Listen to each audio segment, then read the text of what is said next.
Good morning everyone. So, ngayon po ang araw ng Huwebes. So, alamin po natin sa Biblia ang mga katotohanan na inilalahad. So, anong tanong? Anong klaseng mananampalataya na lumitaw sa pagdating ng Mesaya? So, nung first coming po ito na binabanggit. So, anong klase po silang mananampalataya? Na po. Sapagkat nung dumating ang Mesaya, ano po ba ang kanilang ginawa? Ano ang mananampalataya na hindi alam ang propesiya? Kaya, nang dumating ang katuparan, hindi nila ito napaniwalaan. Ikalawa, alam nila ang propesiya at kanila itong nababasa, ngunit hindi nila tinanggap ang katuparan. Ang ikatlo naman ay ang pananampalataya na alam at tunay na naunawaan ang katuparan. Kaya nang dumating ang katuparan sa kanila, ito ay pinaniwalaan. Yan po. So, sino lang po ang naniwala? Ng mga disciple lang po.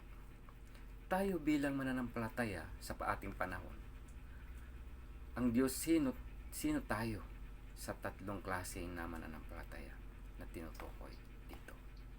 Ano nga ba ang kahalagahan at layunin ng propesiya? So, yun po yung pinakamahalaga kasi, yung propesiya.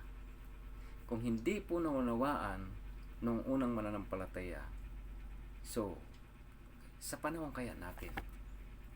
So, kung titingnan po natin, marami ring mga tao sa ating panahon o kahit mga pastor na hindi po nila nauunawaan ang propesiya.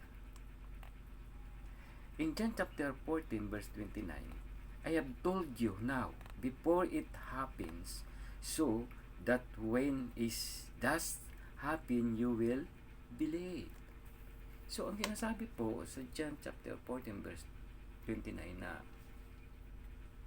nawa po sa ating panahon ay mapaniwalaan natin yung katuparan kapag dumating na po yung katuparan ito.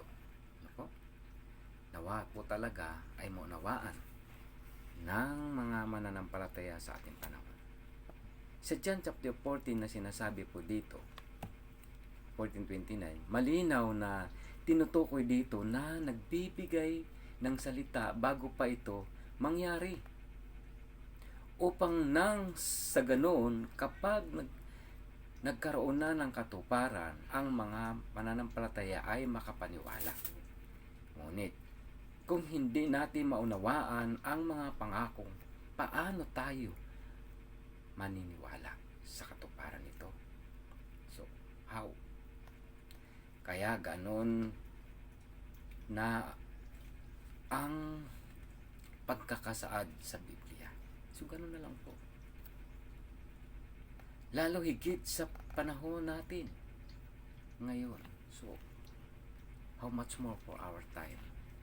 Tayo po ba ay makaunawa sa kanyang mga pangako at katuparan? Paano po? So, kaya naman, kailangan natin maunawaan na ang Diyos ay sumasama sa kanyang salita.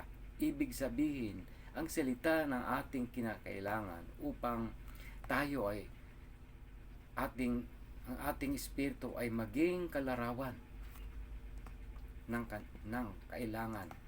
Ang ating espiritu ay malikha ng lubusan ng kumpleto sa larawan o wangis ng Diyos.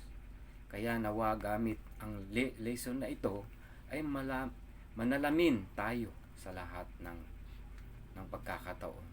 Ang Diyos ay nasa kanyang salita. So kung papansinin po natin, malinaw po ang sinasabi sa John chapter 1 verse 1-4 na ang pasimula ay ang Diyos at ang Diyos ay ang salita. So ibig sabihin, kung mayroon ka pong salita, ay nasa iyo ang Diyos. Yes. Kung nasa sa iyo ang salita, ay mayroon kang Diyos na pinaniniwalaan. So how much more?